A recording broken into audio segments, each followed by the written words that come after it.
Bows, TKOs, yeah. Bows, TKOs, we got bows, TKOs, yeah. Bows, TKOs, we got bows, TKOs, yeah. Bows, TKOs. Bows and TKOs, episode 39. We are live and we got a massively stacked show. Recapping my trip to Miami, the 305 to see an amazing UFC 299 card. We're going to announce a bunch of fights that have been booked. Some other MMA news, and we are going to preview the UFC Apex event that is going down this weekend. That is UFC Fight Night Vegas 88. I'm your host, Shane Gillette. So we're going to jump right in, get into the fights that have been announced. Before we preview or recap UFC 299, I'm going to rank my top 10 pay-per-views of all time in the UFC. Going to 299 and being a part of that energy and atmosphere, it came to me, I'm like, hey, let me rank my favorite UFC events. We could preview those cards, give a couple thoughts on how I have them ranked and why. So if you guys are UFC Fight Pass subscribers or like to watch old cards or weren't a part of the UFC as a fan at that time, you could go back and watch them. And then I didn't even realize this was my 5th UFC event in person. I am going to rank my top moments that I've seen in person, because if you've never been to UFC in person, I think it's the best sporting event, atmosphere and experience there is. I've been to the NFL, some pretty major games and some pretty major stadiums. No playoffs or Super Bowl. I've been in NBA playoffs. I've been to a ton of NBA stadiums. I went to the World Series this year in Phoenix, NLDS, wild card a couple times in 2 different stadiums, lots of baseball stadiums. Been to NHL games, MLS games, the World Baseball Classic, lots of different sporting atmospheres live. And the UFC is just hands down one of the best. So recapping this, just experiencing and remembering what I went through in Miami, I wanted to rank my moments because I've been very lucky and I'm very grateful that I've been to some major UFC events as a fight fan. Then we will recap UFC 299 and preview this weekend's card. But this is, again, episode 39. I'm your host, Shane Gillette. If you like the pod, please subscribe and like on YouTube. Really looking to get that growing this year. If you're tuning in on the audio only, please leave a review and subscribe as well anywhere that you're streaming the podcast. So let's jump right into some fights that have been announced. We have some things that are happening for UFC 302, which has been announced for June 1st in Newark, New Jersey. So we have the Atlantic City Fight Night card coming up. Newark is hosting UFC 302. Lots of East Coast action. We have Mickey Gall taking on Basil Hafez at UFC 302. 2 guys looking to make a name for themselves and really gain on some traction. Gall's been around for a while. Hafez new, so that should be a fun one. We have Grant Dawson and Joe Selecki fighting at UFC 302. A very evenly matched, high-quality bout there. We have the Karate Hottie Michelle Watterson Gomez taking on Jillian Robertson. A very, very good, high-quality matchup for women's MMA. For April 27th on the Fight Night card, we have Matheus Nicolau taking on Manel Kopp. And I thought Manel Kopp would potentially be an option for the Flyweight Championship. So with him being booked against Matheus Nicolau, I guess, him not making weight in the last fight didn't really help. He is at least a fight away from fighting for a title bout if he could get over Matheus. Really good matchup here. We have Jonathan Pierce and David Onama. That'll be a high-paced clash. We have Ronnie Yahya taking on Victor Henry in a solid bantamweight bout.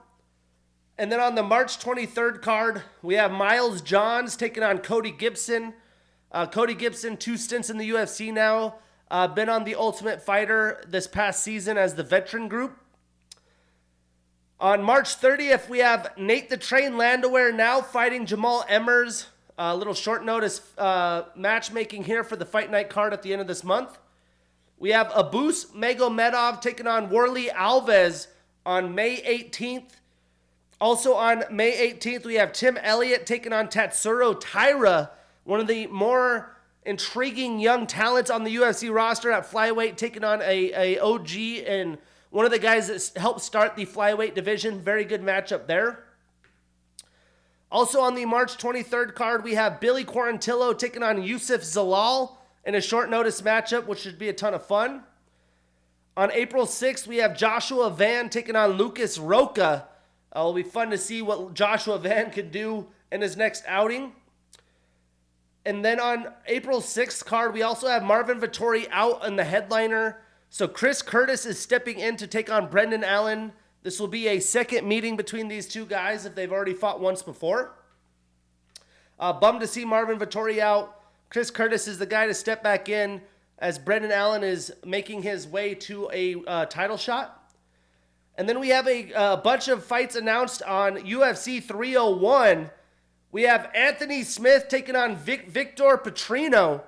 That's going to be a fun light heavyweight clash, a new up-and-coming talent against an OG veteran.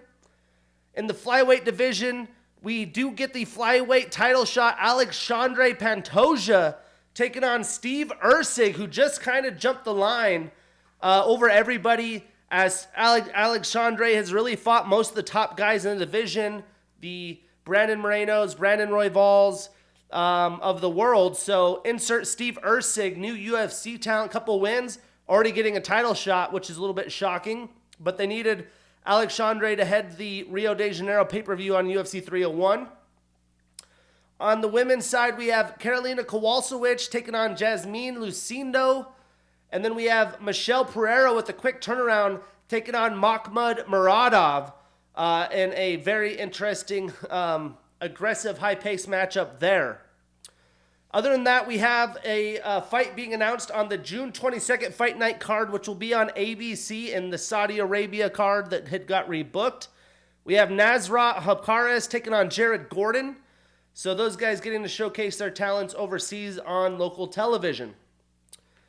The UFC has announced some cuts. We have Daniel Lacerda, Dennis Bondar, and Claudio Ribeiro off the UFC roster.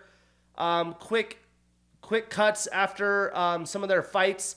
So some decent names being cut. We'll see if they are just having contract issues. Daniel Lacerda is probably simply put won't be that. And then if they want to sign or can sign with the PFL or maybe one championship or something. And kind of another interesting headline, we had the Ultimate Fighter announced and the two coaches that have been announced that will be airing in June on June 4th. We have the women's flyweight rematch, Alexa Grasso, Valentina Shevchenko. I thought Alexa Grasso might turn around quicker and fight somebody else before the Valentina Shevchenko rematch. But if anyone deserves it, it's Valentina. It'll be very, very interesting to see this trilogy be closed and how they handle coaching. Two very, kind, generous women. So excited to see how the Ultimate Fighter shows out, plus the Contender Series coming back this summer. In boxing, we had the Francis Ngannou Anthony Joshua fight. Very lopsided fight here. Ngannou really showed what he was capable of in the Tyson Fury fight, knocking Tyson Fury down, winning some rounds, and debatably really close on the judges' scorecards for him to even get that victory. So coming into the Joshua fight, a lot of people, including myself, thought, Francis Ngannou could be a problem for Anthony Joshua. And Francis Ngannou even announced on the Joe Rogan Experience and some other places how he just wasn't himself all day. It's a long wait. He went to the locker room early, sat there for like 4 to 6 hours, and just wasn't really himself. Regardless whether it wasn't himself or not, Anthony Joshua looked to be a problem to finish a guy like Francis, who we've never seen be rocked at this level with big boxing gloves, not the small MMA gloves, to get a clean round 2 knockout. Very, very impressive. Anthony Joshua, we've seen the valleys and the peaks in his boxing career. But this really just shows it's going to be tough for any other, mixed martial artist to go to boxing to go somewhere else. It's going to be a challenge. And maybe this just shows how lack of effort Tyson Fury put in preparing for Francis, as he had the Alexander Usyk fight already announced. That did not happen. But very impressive performance by Joshua. He was just all over Francis. And for his, much of an aura that Francis has and has brought to boxing, you almost forget how big Anthony Joshua is. Anthony Joshua is a big dude, big shoulders, nice size, and even made Francis look a little bit small in the ring there. So I'm sure other professional boxers and boxing fans rejoice. Will be interesting to see what Ngannou does now. With where the PFL is, it looks like he will fight Renan Ferreira in his first PFL bout. Really the only decent opponent for him to fight in the PFL. But we'll see what the future holds for Francis. Definitely a humbling moment for the ex-UFC heavyweight champ. And then a couple interesting headlines. This one probably being the most shocking. We have Jake Paul, Mike Tyson booked for a boxing bout July 20th. Specifics have not yet been announced, but it will be airing on Netflix for Netflix subscribers and taking place in Jerry World at AT&T Stadium, the Cowboys Stadium in the Dallas-Fort Worth area. Massive bout, massive name, massive location. And to me, this doesn't make any logical sense besides the two have agreed to make some money. With what Netflix is going to pay in a venue like that, the amount of overhead from ticket sales, pay-per-view, or Netflix subscribers, or however they're going to break down their contract here. It's two guys signing up to make some bread. But Mike Tyson, how old is Mike? We've seen him with some health issues, walking with a cane. The guy's 57 years old. This June will be 58 years old, nearing 60 years old. You hate to see a legend potentially get embarrassed by a young man in his prime, maybe even a little juiced up. Is Tyson going to be able to take some juice to get ready for this fight? There's so many things to think of. How many rounds? How long are the rounds? But I'm just shocked Mike wants to do this for his legacy and career against a guy that really doesn't boost that value, just gives you a good payday. So really, this influence boxer stuff to me is all about getting paid, and that's what this is. I hate to see it, though. I'm not a big fan of it. Will I watch it? Yes, probably. Will the quality be there? I can't see Mike getting out to 3-4 rounds. If he could land a big shot against Jake early, but I don't see him having the cardio for the power and speed at which he performs. So really controversial thing there that just came out of nowhere. But, Jake fighting ex-MMA fighters and older dudes had built his career off that in boxing. Fought a couple real boxers. Nobody watched. Nobody talked about it. Probably didn't make much money. So he's back to the money maker. Speaking of money makers, we have Nate Diaz boxing Jorge Masvidal in a 10-round bout at 175 pounds. That'll be taking place June 1st at the Kia Forum in Inglewood. So two guys who had fought in the UFC, Jorge Masvidal making slight work of Nate, will be entering the boxing ring. And the way Nate looked against Jake Paul, I'm not too excited about it unless it goes into the late rounds. But that is the world that we live in these days. So, before I break down and recap what the experience was on in my Miami trip and UFC 299, I am going to release my rankings of the top 10 pay-per-views that I've witnessed. With the number one, because this all came from leading into UFC 299 announcements and UFC 300 announcements. It looks like the, on paper, biggest potential to have the best experience, the best production, the best quality cards of all time in the UFC, which, in my opinion, will be better than any boxing bout, any other kind of mixed martial art bout. And I was going to see it in person, so I was just really excited about the potential. And although we have not discussed what went down, I'm sure you guys have watched and tuned into UFC 299. I'm still buzzing from that experience, that energy in that arena. It really delivered. And I'm like, man, was this one of the best UFC events of all time? Well, I have it actually ranked at number 2. I have the number 1 being UFC 217 that happened in November of 2017 at MSG, a $6.2 million gate and 875,000 pay-per-views sold. That is not something I considered when ranking these. but just the quality of the bout and what was happening at the time. We had GSP getting a rear naked choke submission in the third round against Michael Bisping, who then, after this fight went on to win a championship. But GSP is, definitely in the GOAT conversation. At the time, with what the storylines were, we had TJ Dillashaw, TKO, and Cody Garbrandt, former training partner with all their gym drama, a round 2 finish. We had Rose Namajunas making a big move into strawweight, beating Joanna Jędrzejczyk via round 1 TKO. We had Stephen Thompson defeating Jorge Masvidal via unanimous decision. Paulo Costa, which at the time, very new to the UFC, defeating Johnny Hendricks, former champion, via round 2 TKO.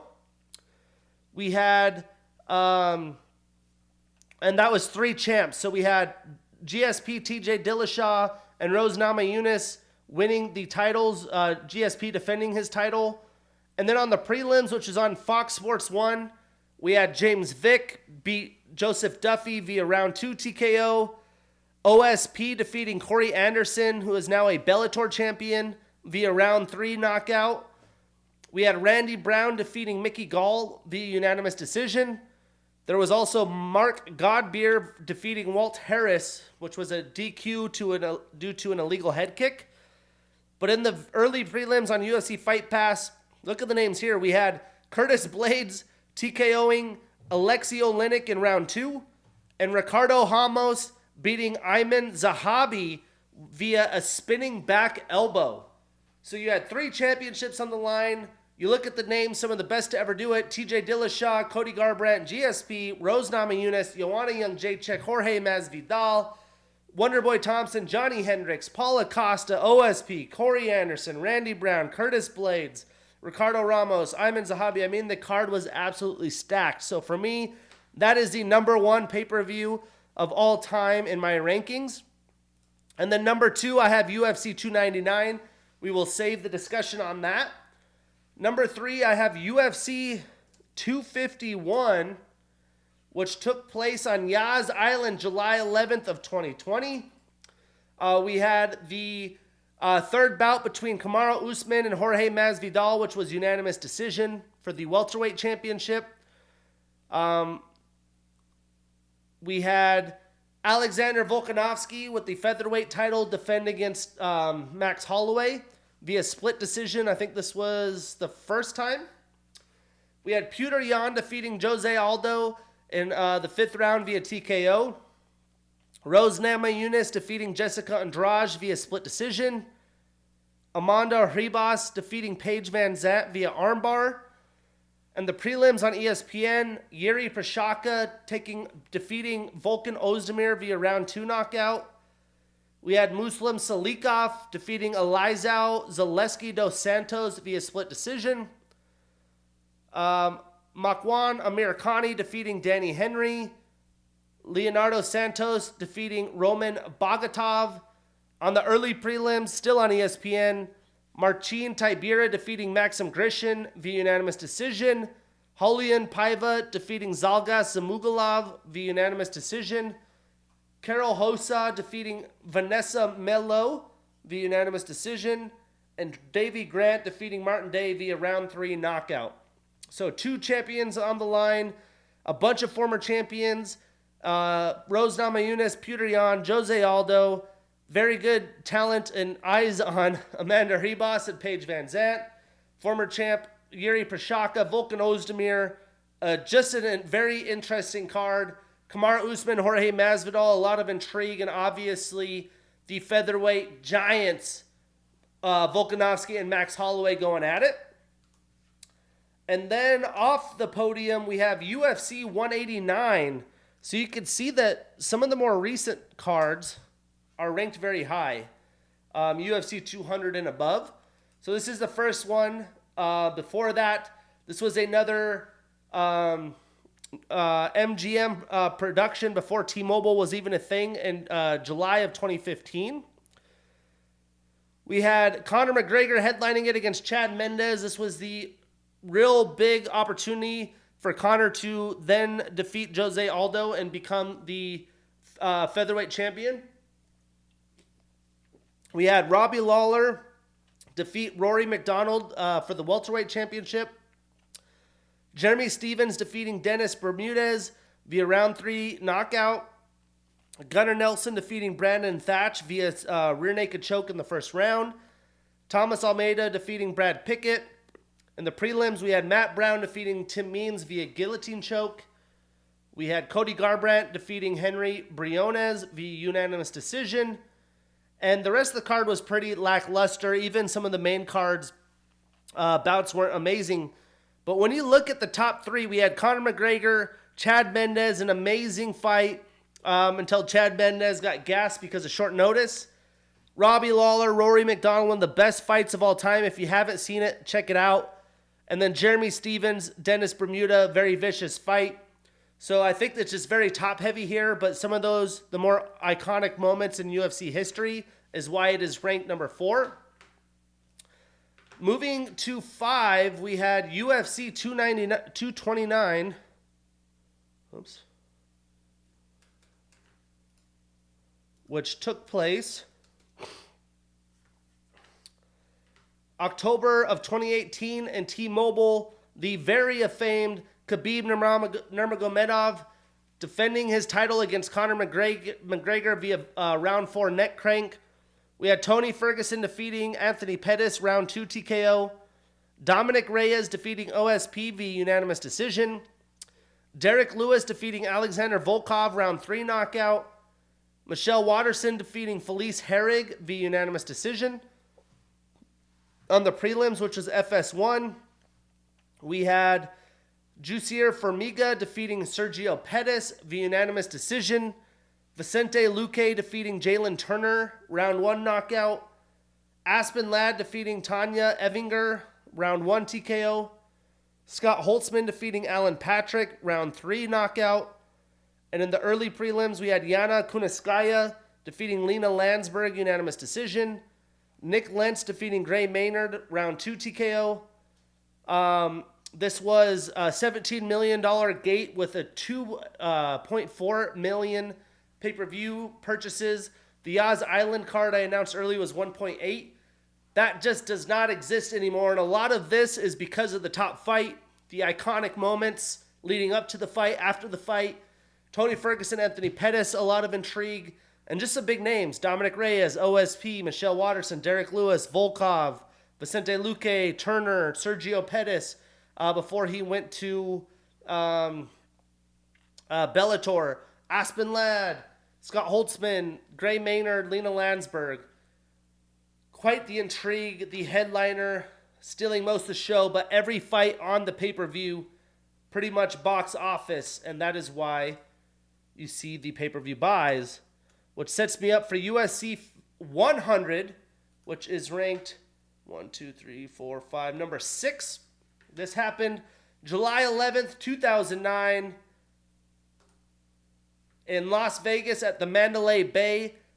$5 million gate, 1.6 million pay-per-view buys. Headlined by Brock Lesnar defeating Frank Mir, round 2 TKO. For the heavyweight championship. GSP defeating Thiago Alves via unanimous decision for the welterweight championship. Thiago Alves at the time was a freaking problem. Dan Henderson defeating Michael Bisping, one of the most iconic knockouts in UFC history, in round 2. John Fitch defeating Paulo Thiago via unanimous decision. Yoshiro Akamaya defeating Alan Belcher, a BKFC mainstay now, via split decision. In the prelims, we had Mark Coleman defeating Stephan Bonner via unanimous decision. John Jones defeating Jake O'Brien via guillotine in round 2. Jim Miller defeating Mac Danzig via unanimous decision. Dong Hoon Kim defeating TJ Grant via unanimous decision. And then a couple others that I don't even know those people. Obviously, Brock Lesnar always brought the intrigue, got the win. GSP, one of the GOATs. Very iconic knockout. Dan Henderson, one of my favorites of all time.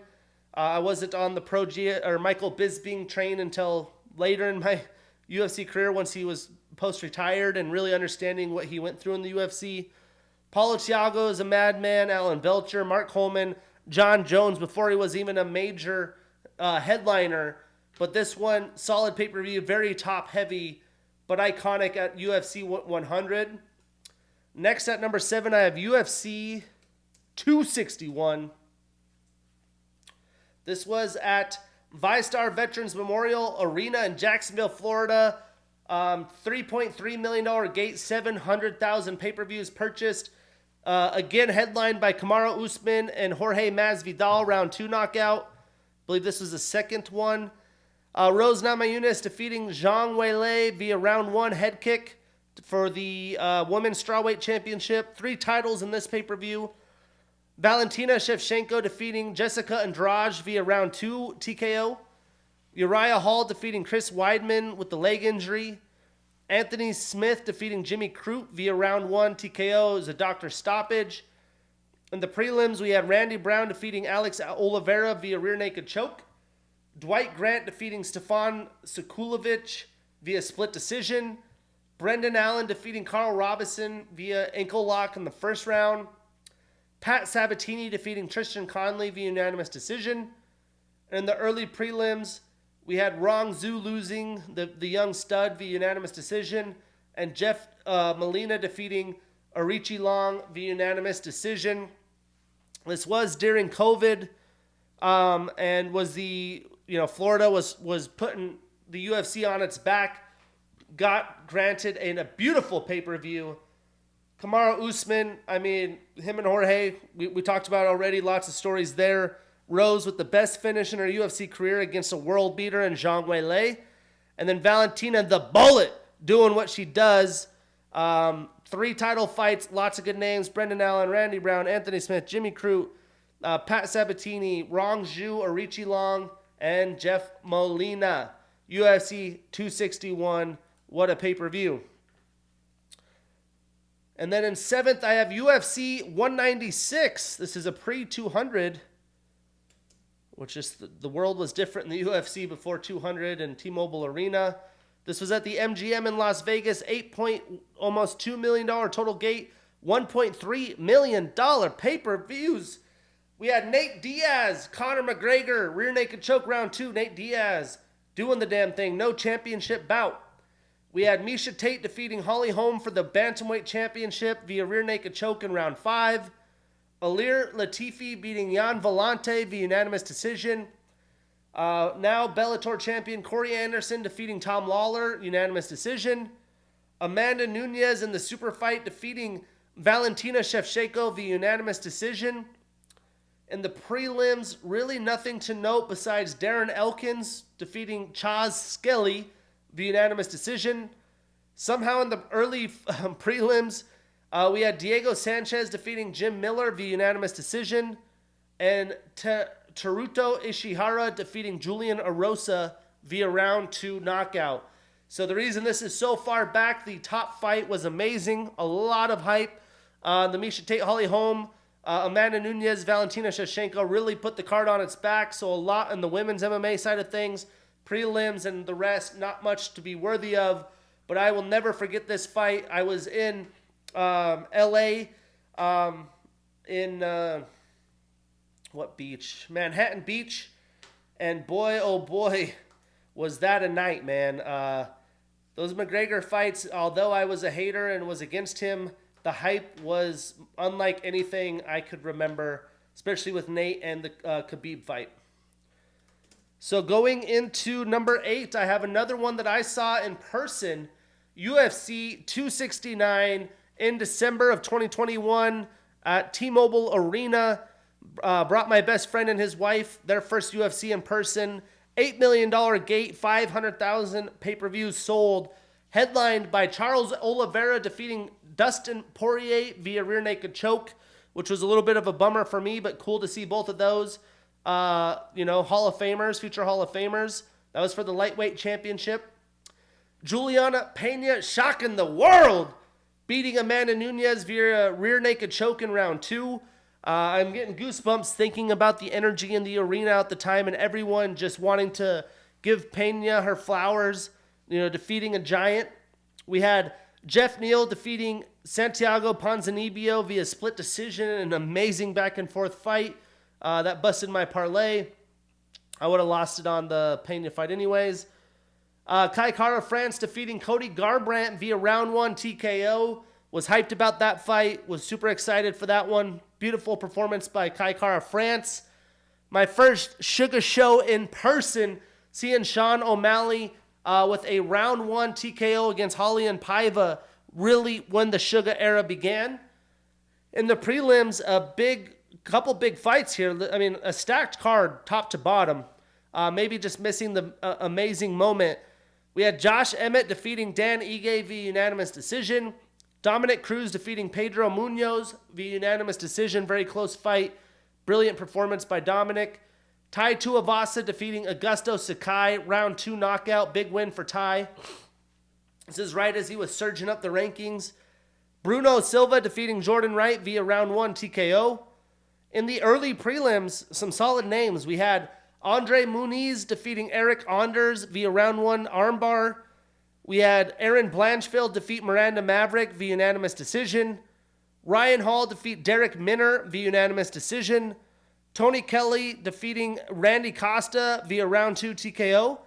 And Jillian Robertson starting the night off defeating Priscilla Kohara via round 1 rear naked choke. So top to bottom, very good card, solid fights, lots of lopsided knockouts, some solid decisions, and then headline with the big moment of Pena shocking the world and Charles Oliveira defeating Dustin Poirier.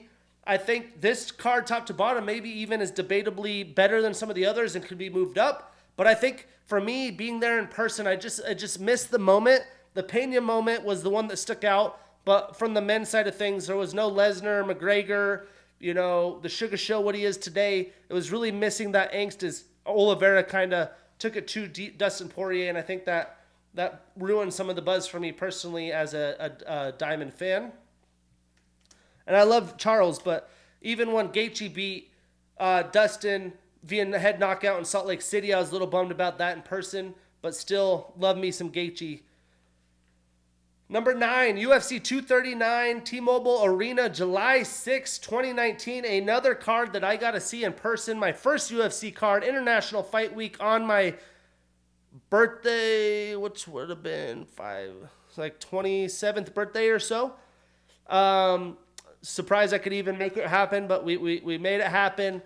A $6 million gate does not announce the pay-per-view buys. This one was headlined by John Jones defeating Thiago Santos in one of the best John Jones fights to see in person, man. Very, very close fight. Both guys leaving in wheelchairs. We had a really big women's bantamweight bout where Amanda Nunes defended her belt against Holly Holm with a round 1 head kick knockout. The most iconic knockout, debatably in all time, the Jorge Masvidal knee to Ben Askren in 5 seconds. Seeing that in person was really awesome. That plus John Jones and Amanda Nunes, you can't beat it. But we also had Jan Blachowicz defeat Luke Rockhold via round 2 knockout. Michael Chiesa defeat Diego Sanchez via unanimous decision. In the prelims, I don't even remember these guys being there in the prelims because they weren't that big of a name at the time. I wasn't doing the podcast and wasn't studying up and watching as much as I could. But we had Arnold Allen defeat Gilbert Melendez via unanimous decision. Did not know Arnold was who he was at the time and who he is now. Same with Marlon Vera defeating Nolian Hernandez via rear naked choke. Claudia Gadella beating Randa Marcos via unanimous decision. Song Yadong beating Alejandro Perez via round 1 knockout. And in the early prelims, we had Edmund Shabazian defeat Jack Marshman via rear naked choke. And Julia Avila defeating Pani Kianzad via unanimous decision. The pay-per-view card absolutely stacked. The prelims, you look at the names now, very stacked, good performances. All the young up-and-comers, Marlon Vera, Arnold Allen, Song Yadong, even Edmund Shabazian at the time. That John Jones fight, never will forget seeing that in person. My first card, the highlights, Amanda Nunes head kick, Jorge Masvidal 5-second knockout, Jan Blachowicz, who soon was a champion, a mainstay, and Michael Chiesa, and the OG of all OGs, Diego Sanchez. You have to have that in your top 10. Now that I'm reviewing 239 and 269, I'm like, man, those might be bigger than the Conor cards. But because it was Conor, the anticipation, you have to put those higher, in my opinion. And lastly, at number 10, I have UFC 235, which took place March 2nd of 2019 at T-Mobile Arena. A total gate of 4 million doesn't announce the pay-per-view buys.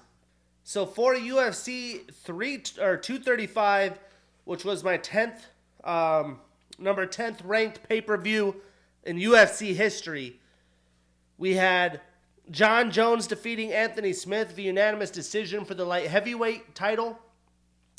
Kamaru Usman defeating Tyron Woodley via unanimous decision for the welterweight title. Ben Askren defeating Robbie Lawler via bulldog choke in the first. Zhang Weilei defeating Tisha Torres via unanimous decision. Pedro Munoz defeating Cody Garbrandt via round 1 knockout. In the prelims, we had Zabit Magomed Sharipov defeating Jeremy Stevens via unanimous decision. Johnny Walker defeating Misha Serkinov via round 1 TKO, which is a flying knee. Cody Stamann defeating Alejandro Perez via unanimous decision. Diego Sanchez defeating Mickey Gall via round 2 TKO. In the early prelims, we had Edmund Shabazian defeat Charles Byrd via round 1 TKO. Macy Chiasson defeating Gina Mazane via round 1 TKO. And Hannah Cyphers defeating Pauliana Viana via split decision. So, again, another John Jones card. Kamaru Usman, his first time getting the title. Ben Askren coming to the UFC, choking out a legend in Robbie Lawler. Zhang Weili on her hype train. Pedro Munoz with the big knockout. Zabit doing his thing before he retired. Johnny Walker, Cody Stamann, Diego Sanchez, Edmund Shabazian, Macy Chiasson. A solid card. So the oldest card that I have in the top 10, UFC 100. Then it went 189 and and 196, and then all into the 200s with 217, 235, 239, 251, 269, and then 299. I am really interested as we get ready to recap the chaos that happened at UFC 299. I am very, very intrigued to see how UFC 300 goes and if it could beat what we saw for UFC 300. So before we jump into 299, I will now rank my top moments that I've seen in person, because sometimes you see these things in person and it's just on a whole nother level. So I've been to UFC 299, 291, 276, 269, and 239. Hands down, the best moment in person was the John Jones-Thiago Santos fight, where John was at that time in his career as just a world beater. Thiago Santos is one of the most violent, scary-looking men out there. A 5-round affair.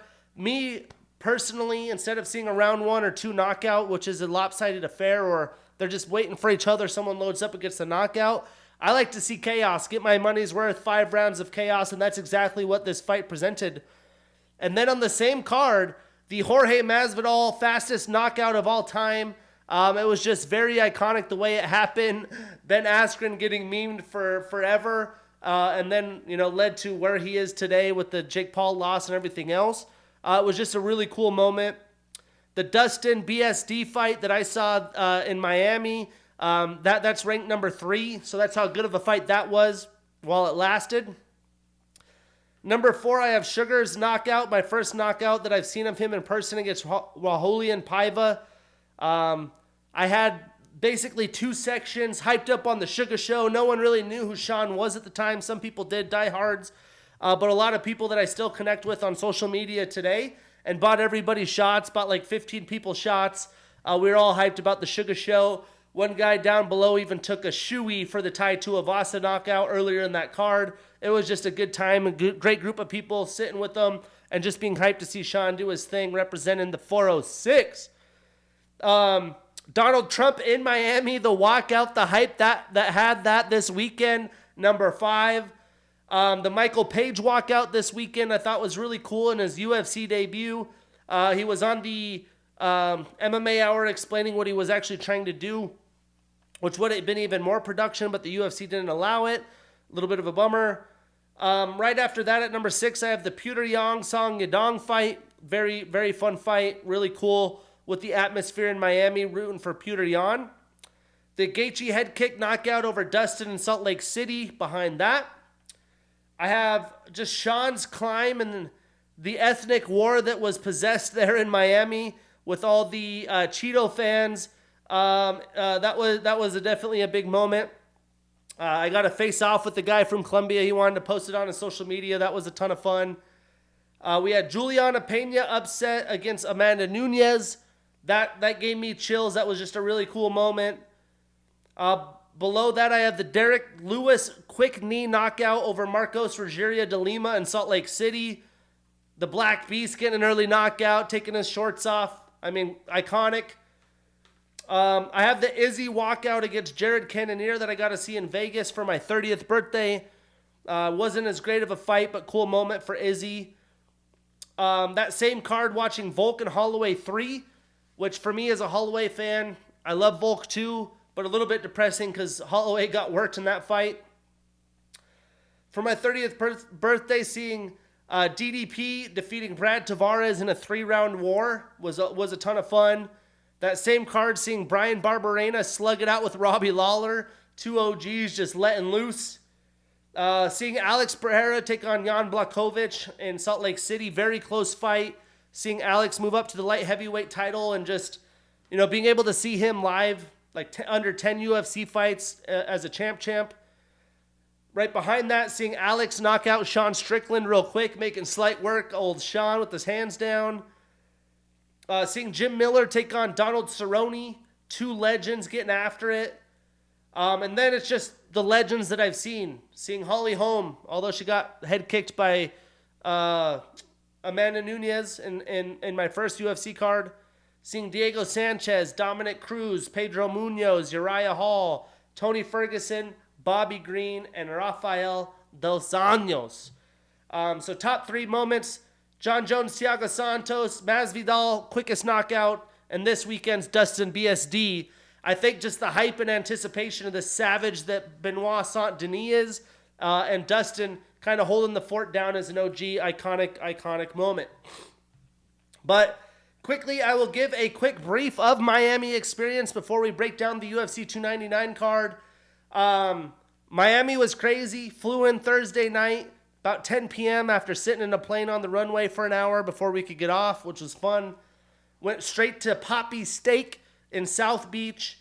Sat right next to a Happy Dad crew. Didn't even realize, but my buddy realized, and they gave us some Happy Dad iced teas, which I don't believe are even in stores yet. They're really good if you're a Happy Dad fan.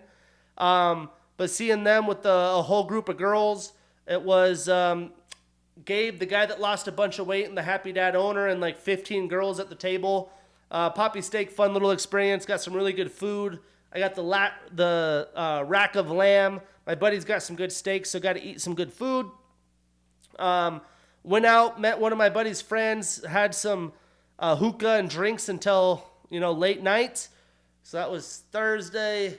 Friday, the day before the fights, we went and saw the free weigh-ins, which is really cool, as I got to see a lot of fighters in person and chop it up with a couple of them. I got to meet Renato Moicano. I was just screening him in. Moicano wants money. He was hyped about that. Seeing Terrence McKinney, Spokane, living in Washington and Montana, being close to his neck of the woods. Saw Bilal Muhammad, Jared Gordon at the weigh-ins. If you want to be around fighters and just be a part of something, I highly recommend going to the weigh-ins. That was the first time in my 5 UFC events I did that the day before. And it was just trying to recoup and recuperate before that most of the day, doing the weigh-ins. And then we went out to Nobu for sushi that night. If you've never been to Nobu, especially in Miami, I guess there's one in Vegas. Amazing sushi, really cool experience. That was probably my favorite meal and experience of the weekend for food. And while we were waiting for our reservations, because there was a lot of, famous people and fighters that are just watching as fans there, getting dinner as well. Having a couple espresso martinis. Anthony Smith was there.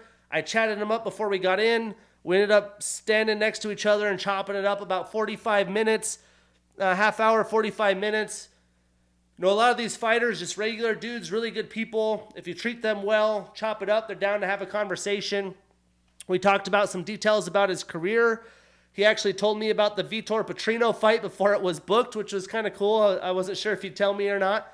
I told him would love to do some podcast link-ups. Fingers crossed. Hopefully that's an opportunity. I messaged him on Instagram and let him know who I was again so that keep things fresh. Just talking about, what's his fight going to be after, his life after fighting. I've mentioned him with his work with ESPN. What's he fighting for? He hasn't went into a title shot or looked like he's anywhere near it. Huge opportunity for him against Vitor Petrino. Chop it up about him working with Bisping and who he was rooting for this weekend. And we were talking about the lay of the land of this card where there's a lot of new up-and-comers like BSD fighting a lot of OGs that have been there, done that, and proven themselves. So we were talking a little bit about how we're all going for the OGs. He's pretty tight with Marlon Vera, so he's going for Cheeto. I said, bad call. Suga's going to win. He did get the win. But it was just really cool just, having that experience. My friend's like, man, you guys are chopping it up. I was like, yeah, man, Anthony Smith's a good guy. I knew he would be a cool guy. So Friday night, Nobu, Anthony Smith, definitely another highlight. Before the fights, not much was done. Just getting some breakfast, get some brunch, get the juices flowing as you're basically in the card all day. I missed the very first fight and watched the rest of the card. So we were there, I don't know. I'm trying to remember East Coast time. We were there for at least 8 hours. And the next day was daylight savings. So it went from 2 a.m. to 3 a.m. So we lost an hour. We were thinking about going to 11 for the Sean O'Malley post-fight party, but we just didn't have enough juice left in the tank. It'd been a long weekend, and I'm glad we didn't because I just would have been dead for sure the next day. Sunday, one of my buddies left. Me and my friend from Montana went to the Miami Heat game. Got some good food, went to Little Havana, got some ciggies, and then on Monday, we literally just had an entire day on the beach, and then I flew to Boston for a week event on Tuesday. On the beach, I got massively sunburnt because my buddy wanted to use some bronzer for tan. I'm a tan guy, I don't usually burn, but without having a base layer yet, went there, got burnt, was in, 80 degrees and humidity. Going to Boston, it was like 50 degrees, cold and windy. So I'm wearing a sweatshirt all sunburnt. I was a mess for a couple weeks. Came back, picked some weeds, got an eye infection.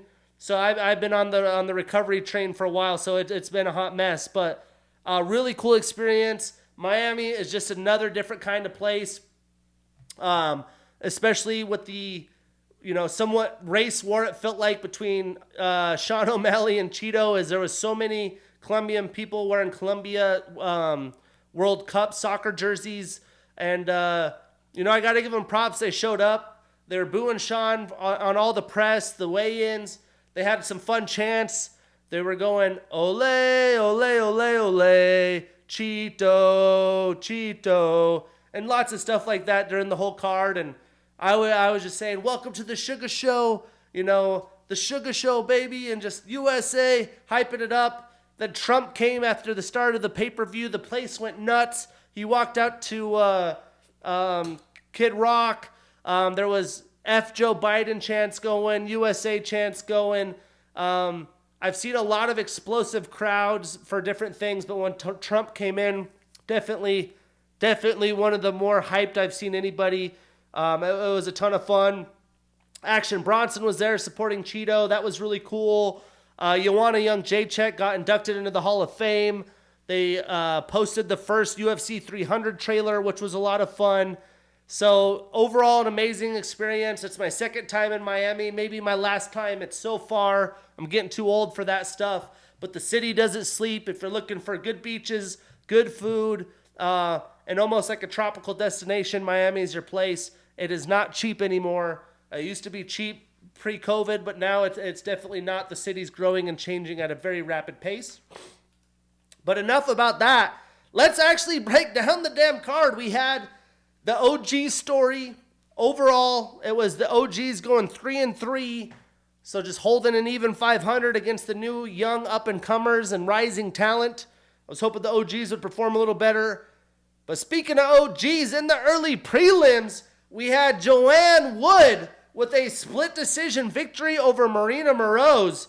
And I was walking around the arena getting beverages, taking some photos, doing the thing before, during that fight. I came in right at the end listening to her post-fight interview. But I did pick Marina Moroz in this fight. They had fought once before, but JoJo doing it, had no idea this was going to be her retirement fight. I would have made sure to be in the seat if that was the case. But the way the fight played out, she got taken down, controlled for the entire first round, much like their first bout. I was like, oh, here we go. That's, watching it back, I was like, this is how the fight would play out, you'd think. But she dug deep. She wasn't going to go out like that. She ended up piecing Marina up the rest of the fight with her strikes. Marina really expended a lot of the gas tank, getting those takedowns and top control in the first round, and JoJo made her pay for it. I, again, didn't realize before this fight this was the second meeting between the two. Both of them fought in their UFC debuts back in the day. But either way, I was super stoked. JoJo was able to go out like that. Rounds 2 and rounds 3 really looked good. Go out on a high note. Leave it all in the octagon. You got to give it up for JoJo. She's an OG in women's MMA, a pioneer. I can't believe that was her last fight. Wasn't quite expecting that, but she goes out on top. Statistically, she landed 173 total strikes, 136 of those significant. She did have a takedown. Meanwhile, Marina had 156 total, 102 significant. She had 1 takedown and 2 attempts and 6 minutes and 11 seconds of control time, so a lot of that first round. And although Marina's strikes are pretty similar to JoJo, a lot of that was in the first round, ticky-tacky shots. JoJo was winning the boxing and strike exchanges round 2 and 3 pretty heavily. So JoJo ends her career on a 2-fight winning streak. She is 2-1 since 2022. And Marina is now on a 3-fight losing streak and is 1-3 since 2022. So obviously no next fights for JoJo, but for Marina, if she is still in the UFC, I think a fight with Montana De La Rosa would be the one to make. But again, golf claps, JoJo, what a performance. Way to dig deep and come back after that round 1. Moving on. A fight I did get right on the night overall. I went 9-5. Pretty solid picks for a pay-per-view card. So overall, 39 episodes deep. We are 249 on the wins, 113 on the losses, more than doubled up those losses, and 5 in the no contest, DQs, draws category. This year in 2024, we're 56 wins, 27 losses, and 2 in the no contest, draw, DQ'd category. So we did get Asu Almabayev with unanimous decision over CJ Vergara.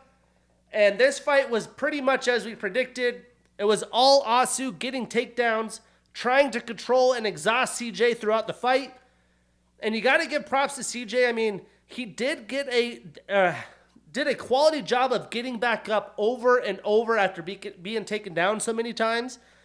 And when there were opportunities for him to strike with the younger Asu, he had the better of it. So Asu was just going to go straight Merab Dvalishvili, style, and do whatever he could do to get this fight controlled with his grappling. But the takedowns were too easy for him, and that was the difference in this fight. Statistically, Asu landed 85 total strikes, 44 of those significant, with 9 takedowns. He had 14 attempts, so really good conversion there. He had 9 minutes and 32 minutes of control time. That's damn near 2 rounds of the 3. And CJ had 66 total strikes, 29 of those significant. So lower on the strikes, and obviously was well controlled and taken down many a times. So the young Asu extends his winning streak to 15, 2-0 in the UFC. CJ ends his 2-fight winning streak and starts a new losing streak. He is 3-2 since 2022. So what's next? Well, for Asu, he's ready to fight in the top 15. So how about somebody like Sumaderi? And for CJ, he could fight Felipe Dos Santos. So in the early prelims, JoJo retirement fight going out strong. Asu looking like a problem, especially in the grappling. And then we had this performance, man. We had Robelis to Spain with a round 1 TKO over Josh Parisian. Performance of the night, 50 G's. And, man, the Cuban Taekwondo Olympic bronze medalist in his UFC debut put on a show. He had not fought more than one round as a pro. Each fight very, 20 seconds, 13 seconds, 30 seconds. And clearly his length and ability is a problem. It was on full display with the quick finish as expected. It only took Robelis 7 total insignificant strikes with the knockdown compared to Josh's 2 total insignificant. And he never really landed a major shot or clean shot. He was just landing with some power, and it seemed like Josh didn't want to be there, just covered up. The ref called it. So Robelis is undefeated, 5-0. He is 1-0 in the UFC. Still has not been out of the first round. I don't think even close, maybe more than 2 minutes. And Josh extends his losing streak to 3. He hasn't won since June of 2022. So for Robelis, I think the next stop in the UFC is Martin Buday. And for Josh, if he is still in the UFC, he can fight Juan Espino. Moving on, still in the early prelims. I mean, this card is absolutely yacked. We had Michel Pereira with a round 1 submission via rear naked choke over Michael Oleksiuk. Performance of the night, 50 G's from Michel Pereira. And he was just in Miami, living his best life, putting on a show, clearly confident in the fight. At the weigh-ins, he was doing all kinds of moves. It's like, man, don't hurt yourself. Flopping on his back, kicking himself up, dancing. And the walkout, he was doing a TikTok dance with his coach. When you're not really focused on the fight, you're expending a lot of energy. Michel is, previously gassed in some of his fights before.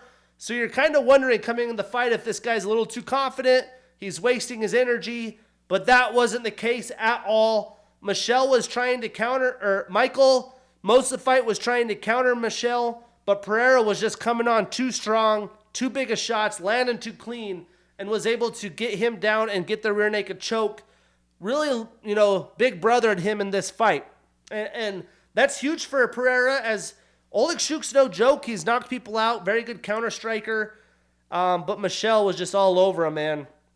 It only took Michel 11 total insignificant strikes with the submission attempt. And Michael landed 1 total insignificant strikes. So Michel now extends his winning streak to 7. Michael starts a new losing streak and is 3-3 since 2022. What's next for Pereira? Well, I think a fight with Anthony Hernandez, who recently won, is on a streak as well, is the one to make. And for Oleksiuk, how about a scrap with Armen Petrosyan? I think that would be the perfect one to make. Now in the early prelim headliner on Fight Pass, another solid fight. This one I did get wrong. We had Felipe Lins with the unanimous decision over the Hulk, Jan Cutelaba. He went body painted for the weigh-ins, put on a show. But like a few of the other fights that we'll break down here on this card, the winner needed to go to the grappling tank to get the job done and come away with a victory. I mean, these guys aren't afraid of throwing exchanges, but when they did, they both rocked each other, felt each other's power, but Jan was just going to go for broke. He wasn't looking for takedowns at all. And in some of these exchanges, it opened up the opportunity for Felipe to get the takedowns. He's a veteran. He's nearing 40 years old. He's been in the PFL, won $1 million, been in the UFC a couple times. You got to win here. You take a loss here, you're moving down the rankings, no shots for big fights. Well, he got the takedowns. He wore on Jan just enough to grind out a victory. But Jan had a lot of chances, especially in the third round after Felipe kind of gassed himself out getting these takedowns. He was landing a lot of big, powerful shots, but every time he did, Felipe got up against the cage, went down for a double, and had enough success to get the decision. And the stats are pretty interesting. Jan had landed 119 total strikes, 47 of which were significant. He was 0 for 1 in takedowns. While the winner, Felipe, landed 73 total, so quite a bit less overall. 67 significant though, so 20 more significant. And he had 2 takedowns in 7 attempts. So didn't have a lot of success. Jan was doing his best to defend them, but when he got them, they mattered a lot. as he had 5 minutes and 34 seconds of control time, so more than a round of controlling Jan. So now Felipe extends his winning streak to 4, and Jan starts another losing streak. He moves to 1-4 since 2022. Tough break for the Hulk. I figured the younger, more desperate fighter was going to figure it out, but this was a fun fight to watch in person. So what's next? Well, I think Felipe is ready for the top 15. So give us the banger. Give us Azamat Mirzakhanov. I think that would make a lot of sense for Felipe. Be a really good matchup for the fans. And for Jan, he could square up with Nikolai Negumereanu, as he probably fights for his UFC life. Although he's fought a lot of people, been around a long time, you never know. Maybe they'll give him more opportunities, but that would be a good fight. So that's just in the early prelims. That sounds like a fight night main card. We went into the prelims. We had the MMA Lab, the Red Hawk Academy stud Kyler Phillips with a unanimous decision win over Pedro Munoz. And boy, did Kyler put on a show here. He showed people he has the speed, the precision, and the accuracy that can take you very far. You could tell he trains a lot with Sean O'Malley at the MMA Lab with those other bantamweight studs because he's really taken his game to the next level. And I think this was easily the best he's ever looked. You know, he's nearing his prime, I think at 28 years old. And Pedro's tough. He's been there, fought a lot of dudes, a ton of octagon time. He just never really seemed comfortable in the octagon against Kyler.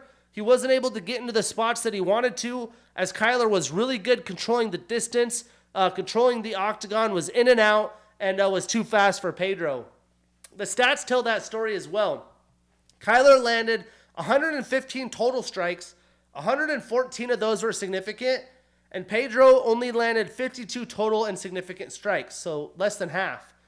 He did get one takedown, although he had 8 attempts, so wasn't easy for him in the octagon whatsoever against the Matrix.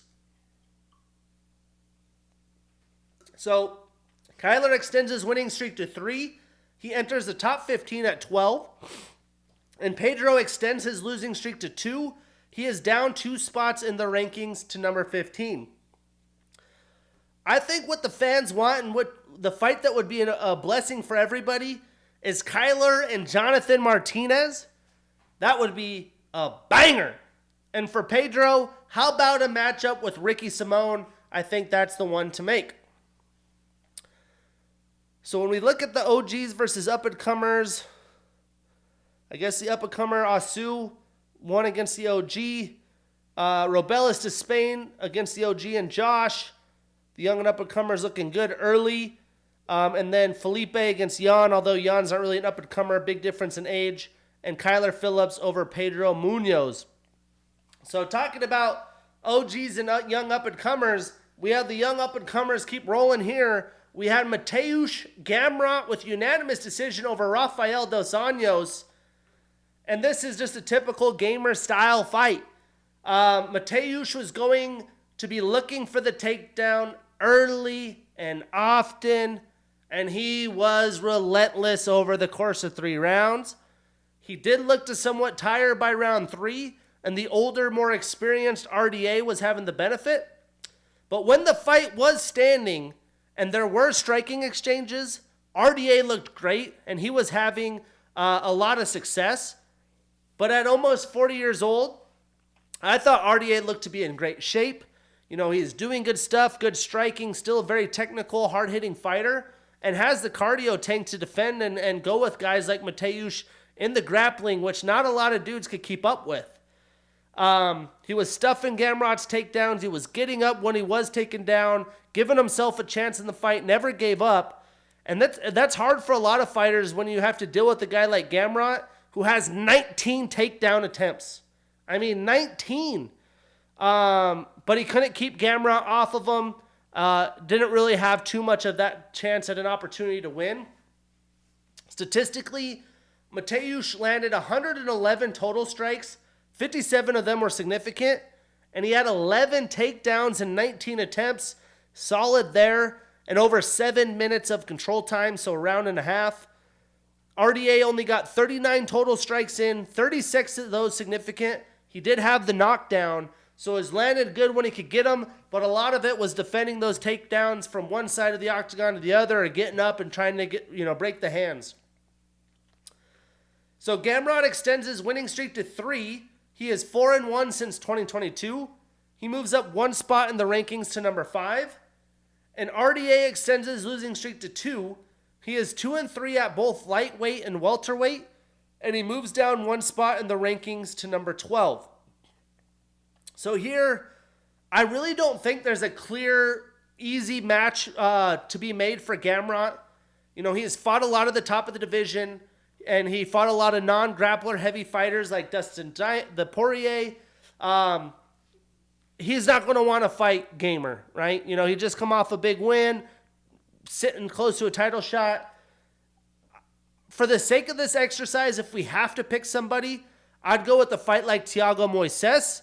And for RDA, and a big reason for that is Thiago's going to be game, Thiago's well-rounded, and it's another fight for Gamrot to move closer. There's not going to be a lot of people calling for that fight, and he's already fought a lot of the top guys, and that's held him from a title shot.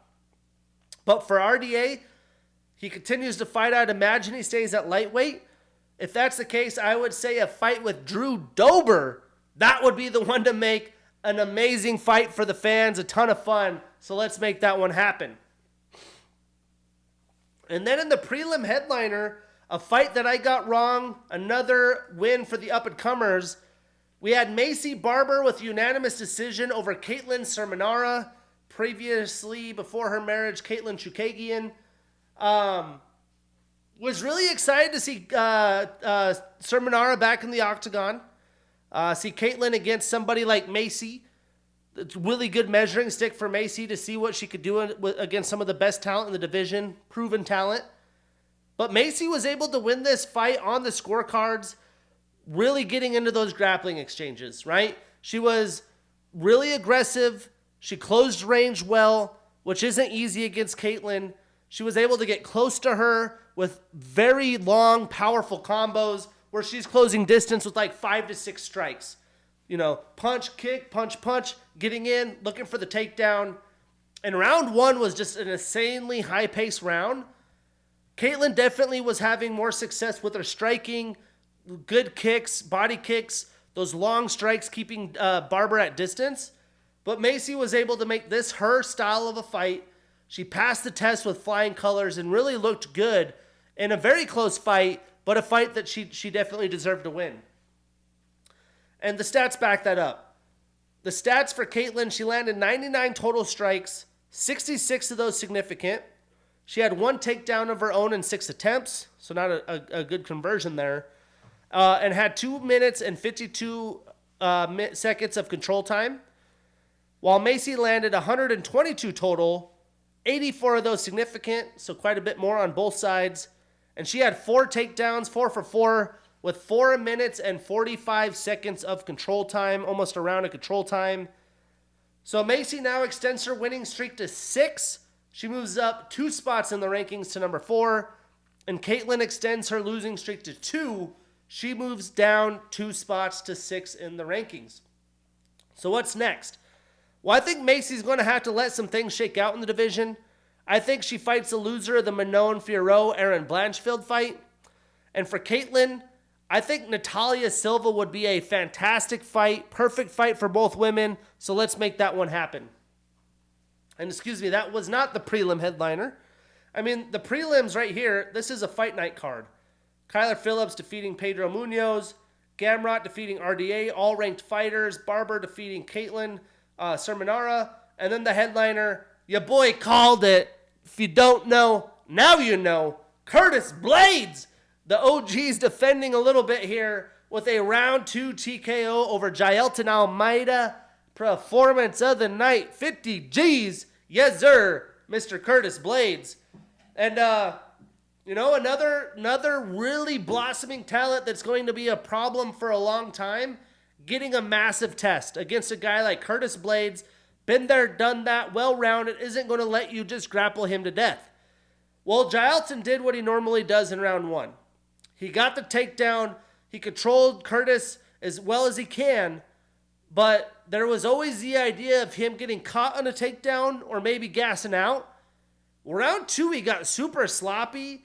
Curtis got the finish while Jailton was trying to get a takedown and was just holding the legs, and Curtis was just smashing his head. And Jailton never went to cover up, and he got finished. So I'm not too sure if he wasn't thinking because he was gassed, and that's all he knows how to do is go for the takeouts. But he was selling out for it. Curtis didn't let him pass with that. And I think exhaustion played a lot into it. But Curtis with a nice early round 2 TKO. I got a nice little payout on a round 2 finish in this fight. So thank you, Curtis Blades. Stick it up for the OGs here. Statistically, it only took Curtis 19 total strikes, 16 significant, and Jailton only landed 9 total strikes, 1 significant, but he had 9 takedowns and 13 attempts. Round 1, takedown, Curtis, get up, takedown, get up. That's a pretty insane pace. He had 4 minutes and 39 seconds of control time in round 1, but Curtis had the cardio, never panicked, and made him pay early in round 2. So Curtis starts a new winning streak. He is 3-1 since 2022. Jailton ends his 15-fight winning streak and starts a new losing streak. Jailton is now 7-1 in the UFC. They both stay at number 5 and 7 in the heavyweight rankings. Now finally to the main card. An OG keeping up a young up-and-coming fighter at bay with a unanimous decision over Song Yadong. And this was things that I had no idea that came out later. But Petr Yan came into this fight with a groin injury. Supposedly he hurt his leg in round 1. I had no idea. But there's a video of Volkanovski watching the fight and calling it out. It's very hard to see. I guess you got to know those things. He also, in the fight, ruptured his ACL, tore his meniscus, also had the groin injury, and was able to fight 15 minutes of chaos at a high pace, kicking, punching, defending, getting takedowns. So you cannot doubt Petr's determination, willpower, and grit. And the crowd was on Petr's side. I was a little shocked by that. I was rooting for Petr just because I picked him, and he's a scrappy little guy that's a fun character to fight some of these top guys. And I just think his boxing's better than Song, and that's what Song's strength is. But everyone was rooting for Petr. You know, they were hyping him up because Song definitely won round 1, came out hot, was super aggressive. And I think this really helped Petr in the fight. You know, he was saying, thank you, Miami, and all that afterwards. But Song and his team didn't realize that Petr got hurt, didn't really, look to attack his leg. But again, people like Volk called it out, so if they would have known that could have been a huge advantage for Song. But the big difference in this fight was Petr just did have better boxing. Song has really nice, clean boxing, but is a little bit more loopy with his shots, a little bit more tells. And Petr was able to defend majority of his takedown attempts as well, got one of his own. But Song, man, this is championship level fighting. Looked great in this fight. He's going to be a great fighter, going to have a solid career. Petr had to win this fight at this moment in his career, and that's exactly what he did. So I don't think not a terrible look for Song by any means. I know it's going to be hard to take, but he has a very promising career ahead of him. The bantamweight division is a absolute freaking gauntlet. So statistically, Petr landed 129 total strikes, 99 of those significant. He had 2 takedowns in 5 attempts. He had 1 minute and 47 seconds of control time, which is pretty impressive for Petr.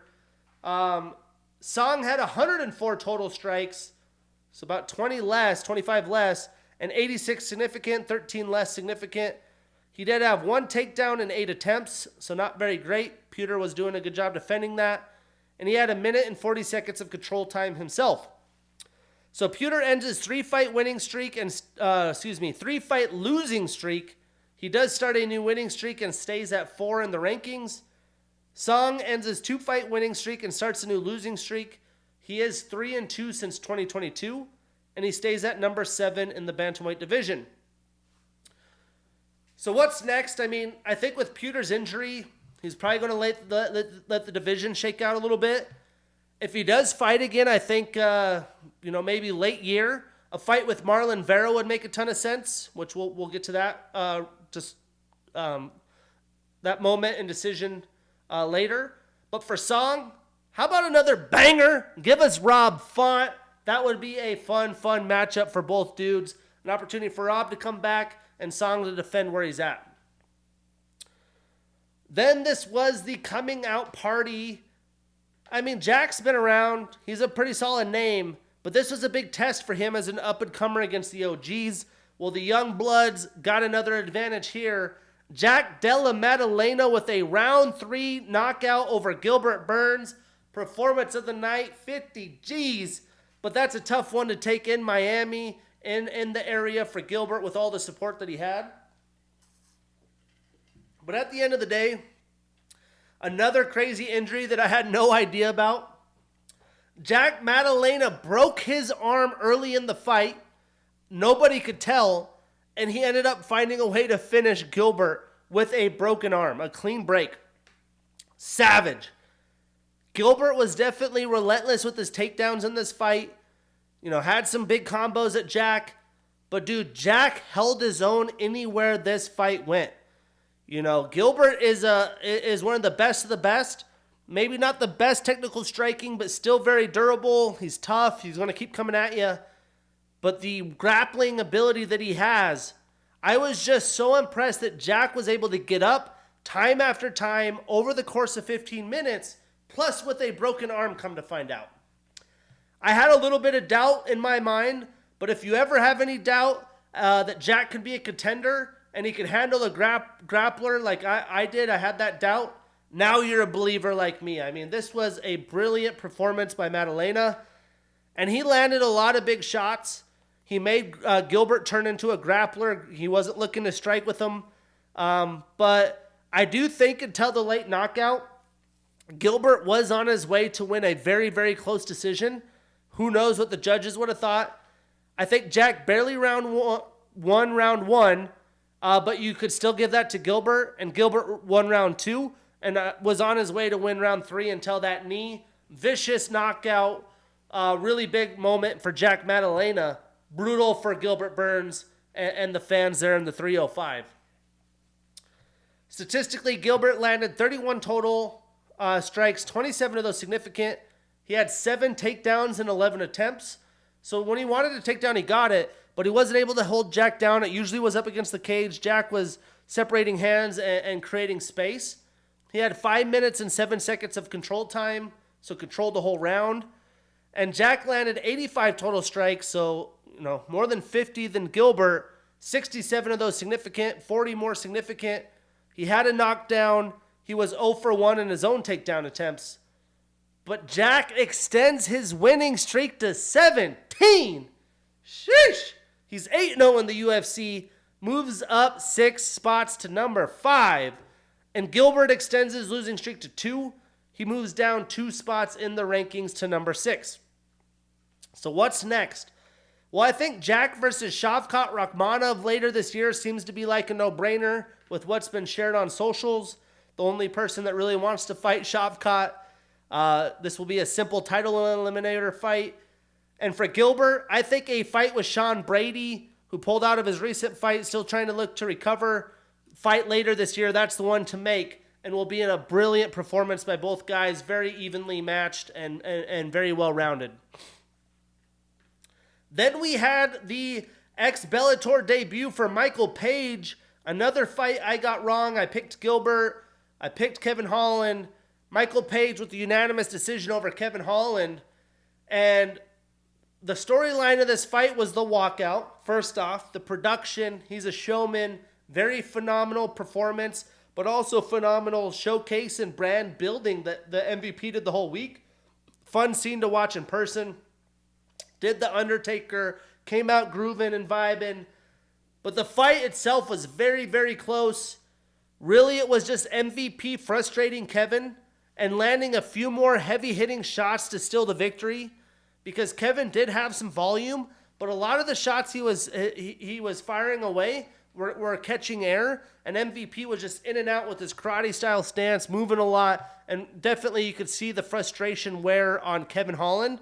But Kevin was sloppy. You got to be a little bit more measured in a fight against MVP. Maybe look for some takedowns. Maybe look to chop that leg, but easier said than done. This is a massive win for MVP. Michael Page coming into the UFC. He's now in the rankings, can have some massive fights, before he gets too old and his age starts to show. Brutal loss for Kevin. He's always down, taking a ton of fights, but he needs to stack up wins, and a loss against MVP really is not helping him in his career. When we look at the stats, Kevin landed 64 total strikes, 29 of those significant. He had 2 takedowns and 5 attempts. He had a submission attempt as well. And Michael Page landed 59 total, so 5 less strikes, but had 41 significant. So, let's see, 29, 12 more significant strikes for MVP, and he was 0 for 3 in his own takedown attempts. So MVP now extends his winning streak to 2. He is 2-1 since 2022. He enters the top 15 at number 13, and Kevin extends his losing streak to 2. He is 4-4 since 2022, and he moves down 1 spot in the rankings to number 14. I have seen some things on socials, but a lot of people in person thought Kevin won. I had a feeling that MVP was going to win just because he did have the bigger moments. But, man, it was a tough fight to score. Not a lot of shots landed, a lot of in and out and a lot of whiffs, a lot of stuff up against the cage that really didn't do anything. I'm not mad at the decision, but not a brilliant performance by Michael Page. Besides, you see him with the karate style. It's kind of appeasing to watch. And he still has that speed and quick twitch that's going to be a tough challenge for anybody, a la Stephen Thompson. So what's next for MVP? I think a fight with Jeff Neal, that's the best next step for him in his UFC career. And for Kevin, he could take on Randy Brown, another long striker that's going to be willing to exchange. That's the fight to make. That would be a ton of fun. Moving on to the 5-round co-main event. The moment of the night for me, Dustin Poirier with a round 2 knockout over Benoit Saint-Denis. Fight of the night, 50 G's for the Diamond Man. And coming into this fight, there's a little bit of drama. I was super concerned this fight wasn't going to happen because this really brought 299 oomph to another level for me. There was a drama, Dustin not signing the bout, whether that was a negotiation tactic or not, he did. And then there was images surfacing through media week of a pretty nasty staph infection BSD had on his head, which some doctors could call that off. You got to take a lot of antibiotics, which BSD has since kind of blamed the fight on, saying it sucked his energy away. I'm not letting that take that away from the win and what Diamond did at all. I'm sure that's tough for him. He made his own decision. He showed up and fought. A brilliant performance by Dustin Poirier. And Poirier put himself in a lot of sticky situations in this fight, but he still was able to get the finish, a nasty finish that was just amazing to see in person. But Dustin's wild, man, for, pulling like 4 different guillotines, letting BSD end up on top multiple times, getting himself in bad situations after good exchanges. But he found a way to get up, landed some nasty hooks, was good with the combos, was good with, shelling up and letting his own shots come out throughout the 2 rounds. But in the second, BSD definitely got a little overly aggressive. That could be due with the gas tank and the staff. This is a 5-round fight. But at the pace round 1 went, you knew this was not going 5 rounds. Dustin found the mark round 2, collapsed him like a chair. The crowd went nuts. He trains in Florida. It was just an amazing scene, one of the best scenes I've seen in person. And maybe a little bit sweeter for me because being such a good big Dustin fan, seeing him lose twice, once to Charles Oliveira, the other one to Justin Gaethje, that might have just been a little bit more sweeter for me and my MMA experience. But BSD is such a problem. It just feels good that Dustin gets his flowers and he gets to stay where he belongs. BSD is going to be back, though, no doubt. Statistically, Dustin landed 30 total strikes, 28 of those significant. He had 4 submission attempts and a knockdown. He was 0 for 1 in takedown attempts. And Benoit landed 69 total strikes, 50 of which were significant. He had 3 takedowns and 7 attempts, a submission attempt, and 4 minutes and 53 seconds of control time. So you could tell how high pace of a fight that was at a round and some change. Dustin now starts a new winning streak. He is 2-1 since 2022. He stays at 3 in the rankings. And BSD ends his 5-fight winning streak, starts a new losing streak. He is 5-2 in the UFC. He moves up 1 spot after the loss to number 11 in the lightweight division. So, what's next? Well, there definitely is a chance Dustin gets to fight for the title because the rest of the top of the division's booked up. Islam's mentioned that on Twitter, or X, I should say. But if that's not the case, I assume Dustin's going to take his time looking for the right moneymaker fight. But he did take the young up-and-comer, did take a chance. He should get rewarded for that. Not a lot of people would be willing to take that gamble. But for BSD, you got to book this banger. Give him Rafael Fiziev. I mean, come on. The style potential in that clash, mind-blowing. That just has to happen if you ask me. And that leads us to the main event, the Sugar Show. And still, I'm wearing my Sugar Sean Championship merch right now. Gotta represent. Golly, did he put on a show and just showed people why this was never going to be a good fight in the first place with a 5-round workshop. Just a brilliant highlight reel, unanimous decision over Marlon Vera. Performance of the night, 50 G's. And I swear Colombia, the chants for Cheeto got quieter, and the USA and Sean O'Malley chants got louder and louder as the night wore on. So I think he won over some of their fans. But I don't know what the actual diagnosis is, but Cheeto definitely suffered a fractured skull or a broken skull or something. That knee that Sugar landed was one of the biggest shots to never knock out a fighter that I've ever seen in my UFC fan career. As loud as that arena was, Miami Heat Arena completely sold out. By this time, Trump had come in. I mean, it's as loud. Just to set the scene a little bit on the night. I love judging the cities and the fan bases, whether I'm on TV or not, of how the crowd show up. You could tell if they're a diehard MMA city or not. Well, Miami, with as much as they have going on, it was pretty quiet. The stadium wasn't full until the pay-per-view, which is very Vegas-esque. You go watch a full card in Vegas, it's empty there until the pay-per-view. I went to Salt Lake City. That entire card was completely slammed and action-packed, lots of energy from the prelims on. So I was a little worried that Miami was going to be a little bit of a doozy here. This place was rocking. And by the main event, people were tuned up. It was just a scene that you have to be there to be there. I heard Sean's knee hit Cheeto. It sounded like someone had snapped a bat over their leg. It just echoed in the arena. And the fact that Cheeto was able to shrug that off, this guy's just built different, man. I mean, that knocks everybody out. Jack landed that knee on Gilbert, not even as well, and got the finish against a very durable Durinho. So, the fight, as Sean said, the first time was really a fluke. I did believe that. He hit the nerve that numbed Sean's leg. He never gained control of his leg, was down on the ground, got finished. It is what it is. But Sean is too quick. He's too much of an athlete. His IQ is too high, and his striking ability is just too good for Cheeto. A guy that stands there, just tries to rock you, let you wear out trying to beat him up and come on strong at the end. Sean was brilliant controlling the distance, was coming in and doing whatever he wanted. And the biggest shocker was that he completely dominated the late rounds and was the fresher fighter. And I think that had to do with a lot of the body shots that Sean landed early in the fight.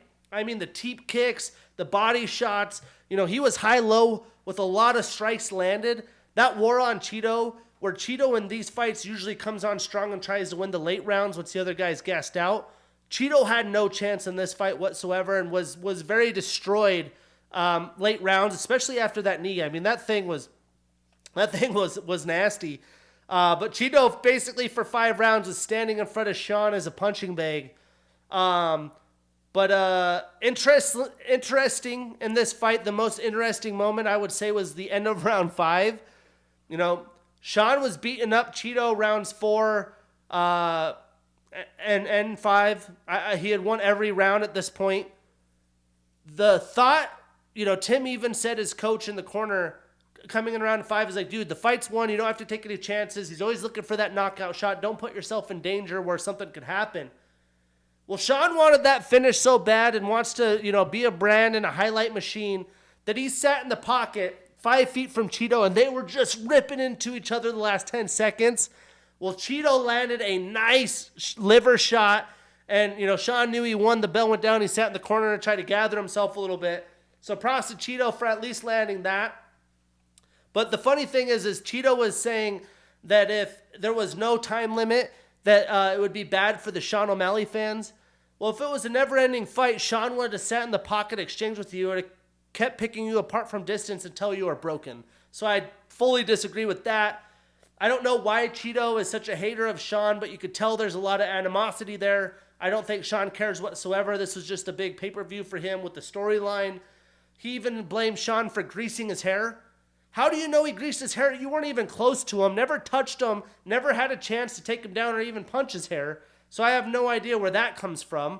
But a lot of animosity, not a lot of greatness in this fight, besides just seeing what Sean is capable. There was doubters of him with the durability, with his leg ability, his leg health, with losing his leg, hurting his ankle a couple times, breaking his foot. And then also, how would he do in a 5-round fight? That pace he put on, I don't think a lot of bantamweights could match, especially with his size, length, his speed, his precision. The guy's a freaking sniper, but also his IQ of how to control distance to feint and keep you guessing and giving you different things to try to conceptualize in a fight. The Sugar era is here, and it ain't about to go nowhere. And Miami got to experience. The world now knows Sean O'Malley is here to stay. And I think he's now number 6 in the pound-for-pound rankings. Very deserved.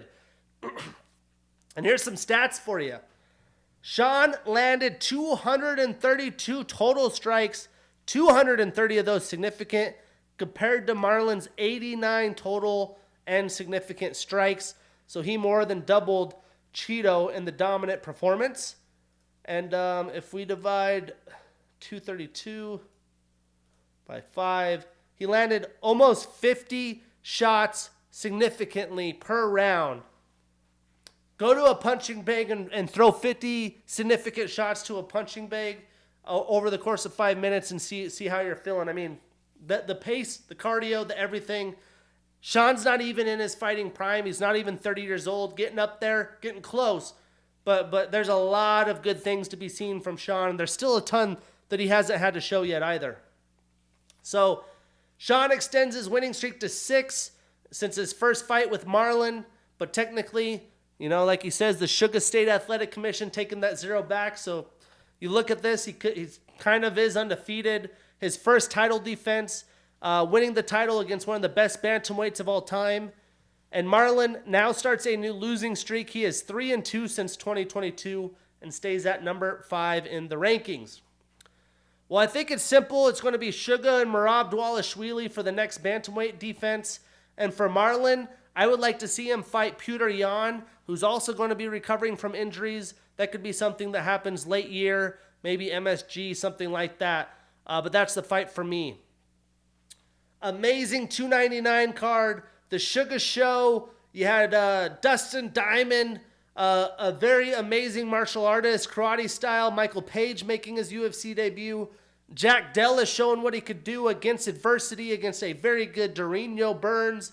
Petr Yan, former champ. The main card was savage. Curtis Blade showing Jaelton he ain't ready yet. Macy Barber showing she is ready. Gamer doing what he has to do to win against RDA.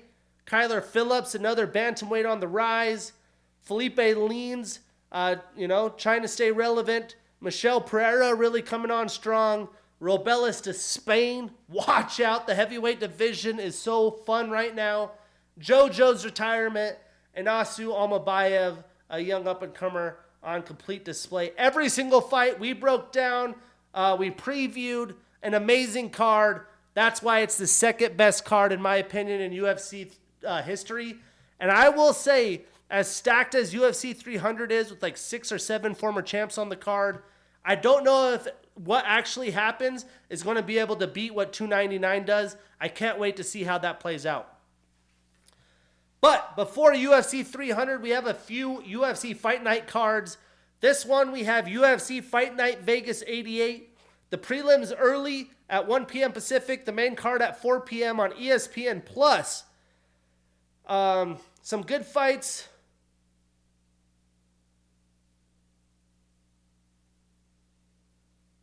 Actually, hold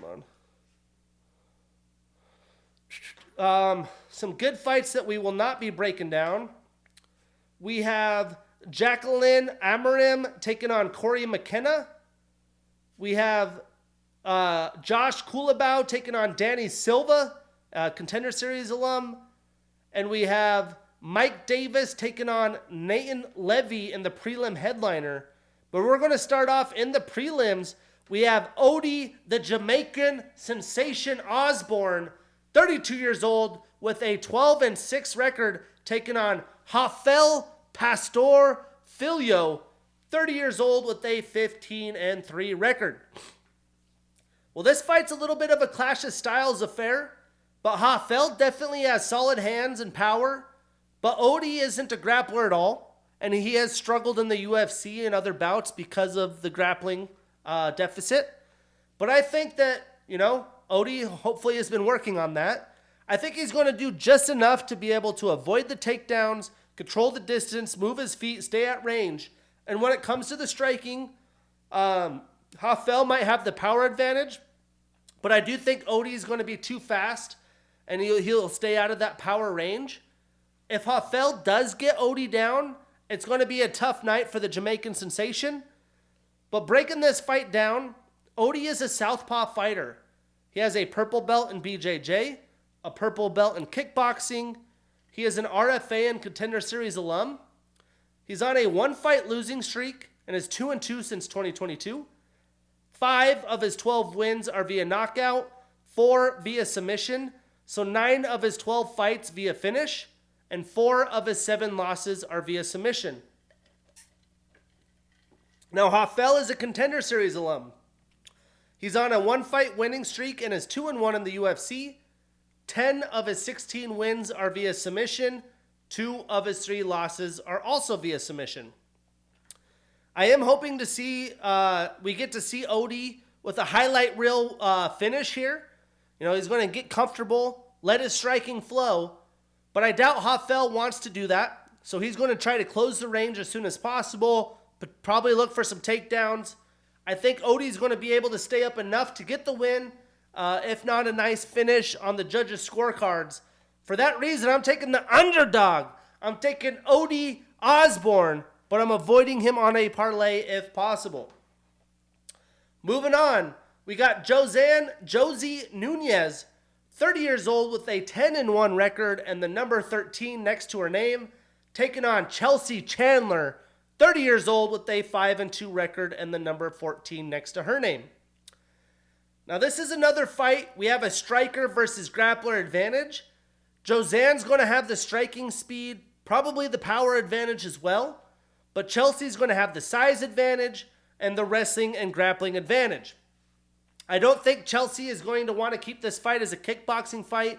She's going to look to get the takedowns early and often. But breaking it down, Josanne has a Muay Thai style. She's on a 9-fight winning streak, 3-0 in the UFC. 7 of her 10 wins are via knockout. Very impressive in women's MMA. Now, Chelsea has a purple belt in BJJ. She's an Invicta alum. She's on a 1-fight losing streak and is 1-1 in the UFC. Now, much like the Odie fight, Josiane is going to look to close the range, let her hands loose, get the finish. I think she's going to land some big shots throughout this fight, and she will get a finish before the judges come into play. But I do think Chelsea is going to not be as technical of a striker, slower with her hand speed. She may get a takedown, but I don't think she's going to be able to control Josiane through the fight. For that reason, I'm taking Joanne Nunes. I am sticking her on that parlay. We marking that ish down, and we getting that bread. Moving on. We have Thiago Moises, 28 years old, with a 17-7 record, taking on Mitch, the Fight Stalker Ramirez, 31 years old, with an 8-1 record. So, pretty simple storyline here. You know, Mitch is taking this fight on short notice. Thiago was supposed to get the return fight against Brad Riddell, but he withdrew due to an injury about a month out. So Mitch is inserted. He had his first chance at the UFC Contender Series fight last year to get a contract. He didn't win, so now he gets a second chance. Well, breaking this down, Thiago is a southpaw fighter. He has a BJJ style. He trains out of ATT. He's got a black belt in BJJ. 2 of his last 4 fights have been fight of the night or performance of the night. So he's been showing up. He has been showing out. He is an RFA, LFA, and Contender Series alum. So although he's only 28, he's been around. He's on a 1-fight losing streak. He's 2-1 since 2022. And 8 of his 18 wins are via submission. Mitch, in his UFC debut, he trains out of the Syndicate MMA. He is an LFA and Contender Series alum. He's on a 1-fight winning streak and is 3-1 since 2022. 5 of his 8 wins are via knockout, and both of his losses are via knockout. Now, Thiago, in my opinion, is a world-class fighter. He trains with world-class fighters. Not even in his prime yet. He has fought some of the best talent in the UFC at only 28. He recently fought Benoit Saint-Denis. He has faced the likes of Islam Makhachev and Beneil Dariush. I believe that Thiago, as he's nearing his prime, is going to outclass this guy, get a win, and hopefully turn around quickly again for a fight this summer. For that reason, I'm taking the heavy favorite. I'm taking Thiago Moises. I'm putting him on that parlay. We marking that ish down, and we getting that bread. Moving on. In the main card, we have Christian C-Rod Rodriguez, 26 years old with a 10-1 record, taking on Isaac the Midwest Choppa Bulgarian, 27 years old with a undefeated 6-0 record. Now, this should be a fun, close-fought battle. You know, Christian has been known to start late in the fights. He comes back, but I do think he's going to be the better striker and all-around more technical fighter in this fight. He has more experience. He's fought stiffer competition, so this will be an interesting measuring stick for Isaac. Christian trains at a Rofu Sport MMA Academy. He's a Bellator, LFA, Cage Fury, and Contender Series alum. He's only 26. He's been around with a lot of pro experience. He's on a 3-fight winning streak. He's 3-1 in the UFC. 4 of his 11 wins are via submission, 3 via knockout, so 7 of his 11 wins via finish. Now, Isaac trains out of Factory X. He has a wrestling style. He's undefeated on a 6-fight winning streak. He's 1-0 in the UFC. 4 of his 6 wins are via knockout, 2 via submission, so all 6 of his wins have come via finish. Tough to do. Now, I'm not too sure how Isaac's going to win this fight, unless he could take Christian down and hold him there, but I'm not betting on that. Christian has shown he can defend that. Isaac did have an impressive UFC debut win against Francis Marshall, but I think Christian's going to wear on him, be the better technical striker. That's going to pay off on the judges' scorecards, and be able to grapple enough to potentially get a late round finish if Isaac tires himself out. For that reason, I'm taking Christian Rodriguez. I am putting him on the parlay as an underdog. Ho, ho! We marking that ish down, and we getting that bread. Great fight to start the main card. Next, we have Brian Bam Bam Barberina, 34 years old with the 18-11 record, taking on Gerald GM3 Mearshart, 36 years old with a 35-17 record. Now, this is going to be a scrap. This is going to be a fun fight. Although this could be a clash of style matchup, I think both veterans are going to have their fair share of striking exchanges to put on a show for the fans, and they are in a little bit desperate need of some wins, so they got to play it safe. Now, Brian, he has a blue belt in BJJ. He's a King of the Cage alum. He's on a tough 3-fight losing streak, and his last fight was his middleweight debut against Makhmud Muradov. He's 2-3 since 2022. 11 of his 18 wins are via knockout, and 4 of his 12 losses are via submission. Now, Gerald has a BJJ, kickboxing, and taekwondo style. He has a black belt in BJJ and kickboxing. He has the highest finish rate in UFC history, 10 finishes, 10 wins. He's tied with Royce Gracie for the highest submission finish rate in UFC history, 10 submissions, 11 wins. He's a King of the Cage, Titan FC, and RFA alum. He's a former RFA champ.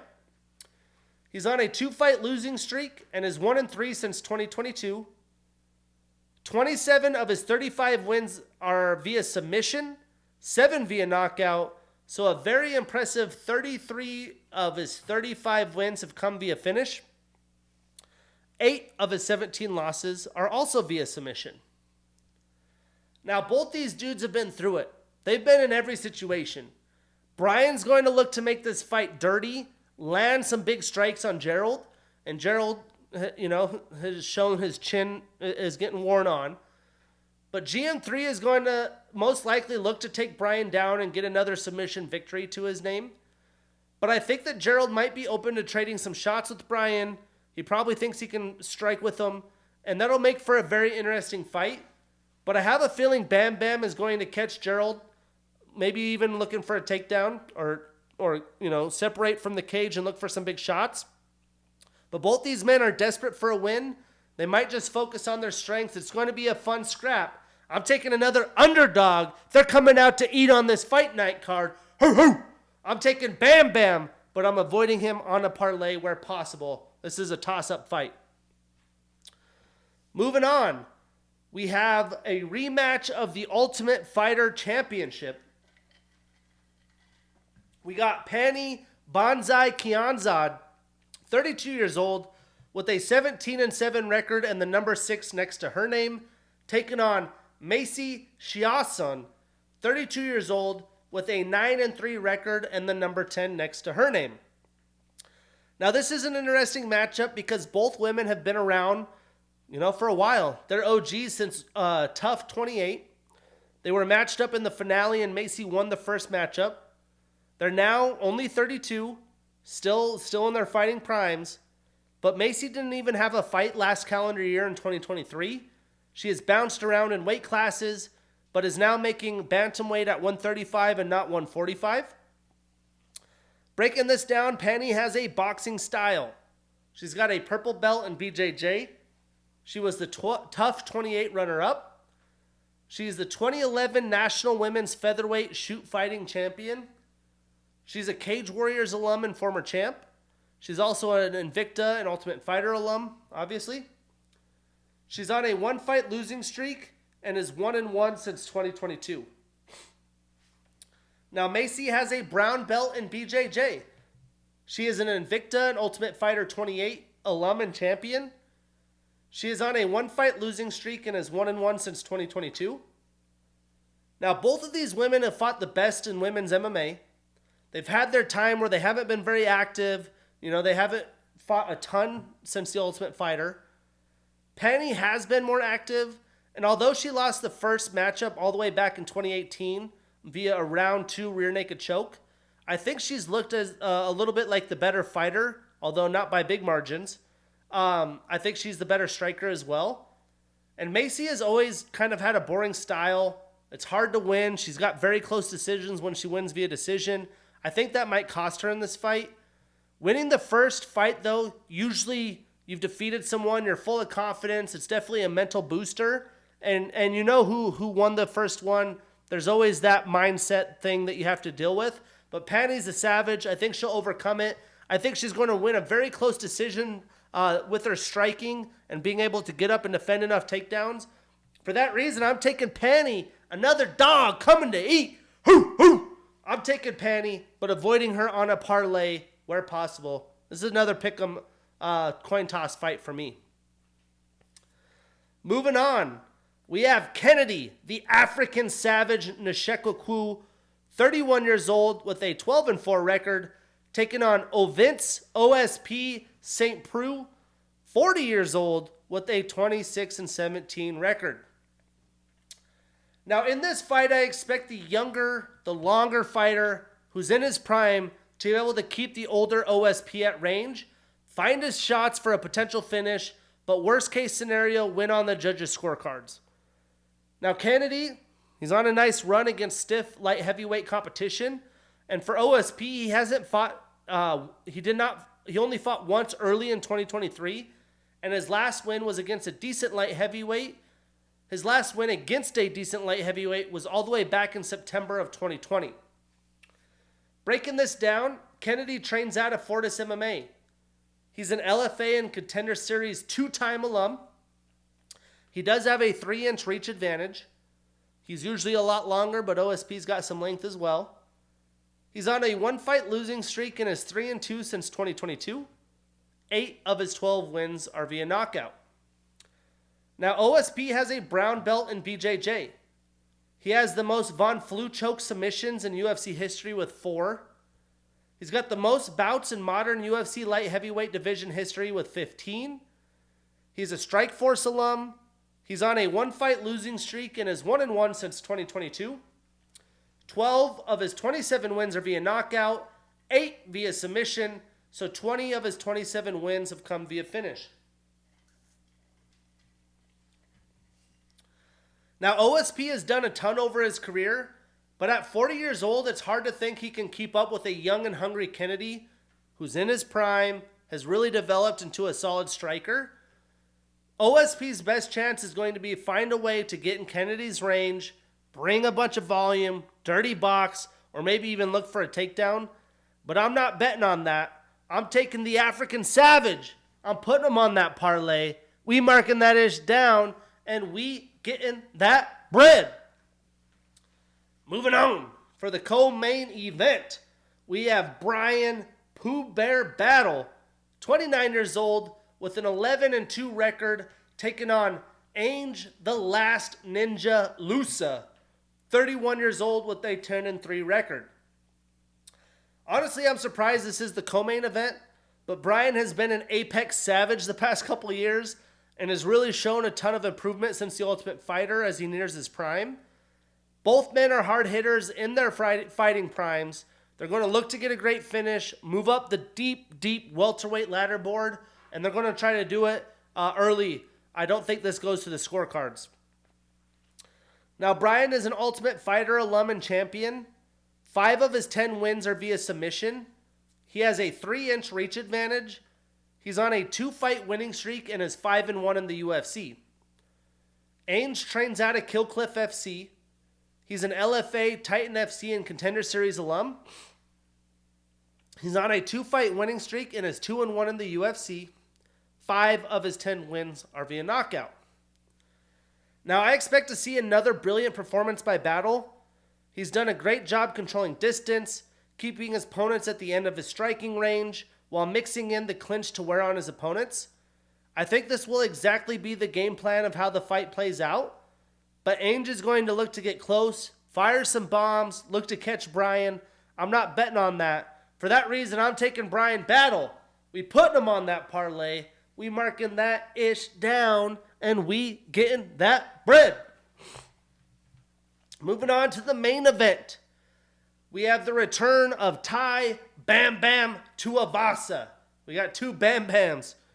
31 years old with a 15-6 record and the number 9 next to his name, taking on Marcin Tybura, 38 years old with a 24-8 record and the number 10 next to his name. Now, this fight has been all about the resurgence of Ty after 3 straight losses. This is definitely a clash of styles fight. You know, we have Ty, the hard slug and heavyweight, and Marcin, kind of the slick, clinchy heavyweight who likes to get to the fight to the octagon, find submissions, or wear on his opponents enough to get the knockout. Ty has definitely struggled against guys who can grapple. Excuse me. But I'm not expecting the 38-year-old Tibera to have much success in this fight. Ty, he's on a 3-fight losing streak and is only 1-3 since 2022. 13 of his 14 wins are via knockout. Marcin trains out of Syndicate MMA. He has a black belt in BJJ. He has a 3-inch reach advantage. And he is an M1 Global alum and former champ. He's on a 1-fight losing streak. He's 2-1 since 2022. 9 of his 25 wins are via knockout, 7 via submission, so 16 of 25 via finish, and 5 of his 8 losses are via knockout, aka Ty's strength, right? Well, I think the first round is going to be critical for Ty. I believe he's going to look to control the fight, come out aggressive, land a high volume of big shots to not only look for an early finish, but put Marcin on his back foot so he can't push forward and force the action to try to get Ty down. Although this is a main event, I don't expect this to go more than 3 rounds. I think Ty has even alluded in the pre-fight press that he's headhunting, looking for a finish. For that reason, I'm taking Ty Tuivasa. I'm putting him on that parlay. We marking that ish down, and we getting that bread. A lot of underdogs I'm taking in this card. A lot of coin toss fights. But it's a decent little Apex. Hard to come after 299 and have an event like this. But next weekend, we have another Fight Night Apex event. This one's not a very deep card, but it's headlined by Amanda Ribas and Rose Namajunas, former champion. Then we have Fight Night Atlantic City, at least a fight night located outside the Apex. And then there's one more Apex event before we kick off April with the amazing UFC 300 card. Can't wait! That's episode 39. I'm your host, Shane Gillette. See you next week.